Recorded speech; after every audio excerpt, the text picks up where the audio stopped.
hello guys, good morning. So, andito kami ngayon ni Sir King sa ABC Animal Bite Center. Ayan. So, kaya kami nandito guys. Papaindi kami ng ng anti-rabies. Kasi alam nyo na, sa safety na rin. para sa safety rin namin bukit. Ayan. Mahirap na.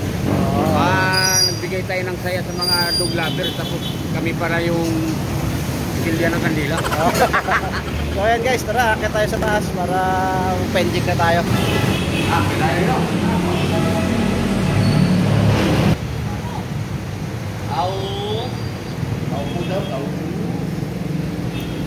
Tara guys, bukas na sila, kaya pasok na tayo.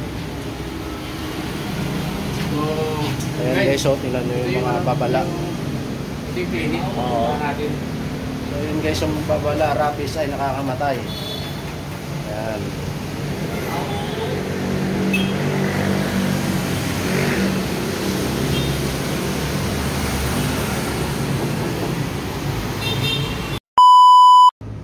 Hello guys, ayan. So magandang tanghali sa inyo lahat guys. Ayun, nakikita nyo to guys yung hawak ko. Ito yung card namin dun sa sa Animal Bite Center dito sa San Pedro. Ayan guys yun. Ayan, ABC Animal Bite Center. Ayan, nagpunta kami ni Sir King doon para para magpa-inject. Kaya kami sarado ng araw ng Lunes. Dahil nga sinadya talaga namin to.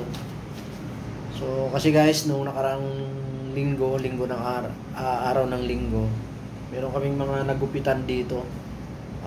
Mga pusa naman yun. So yung pusa guys, merong may mabait, meron ding salbahe. So yun na guys, dahil nga yung inyong inyong groomer na kalmot ng maliit lang naman. Ayan, maliit lang na kalmot. Tapos si Sir King naman nakalmot din. So kinabukasan guys, ito nga araw ng Lunes, nagpunta kami kaagad sa sa Animal Bite Center para magpa-inject. Yun, nawa ng Diyos, medyo naman, na-injikan din kami. So doon pinaliwanag sa amin guys ng doktor kung bakit kailangan talaga namin magpa-inject. Nga, dahil nga araw-araw namin hawak ay aso, pusa. So kailangan talaga namin ito. So doon namin napag-alaman na kahit na kalmot lang pala, kailangan mo pa rin pala magpa-inject dahil may rabies din pala yun. So yun lang guys. Ito yung card. Nakalagay dito apat na balik kami. Schedule yan kung anong araw.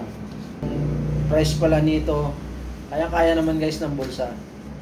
Kaya kapag kayong nakalmot, di kaya nakagat din, so takbo na kaagad guys sa pinakamalapit na Animal Bite Center kasi napakadelikado pala. So salamat sa shoutout na sa doktor na nagturok sa amin sa ABC Animal Bite San Pedro. Shoutout sa iyo ma'am. So yun lang guys, thank you, salamat sa panunod.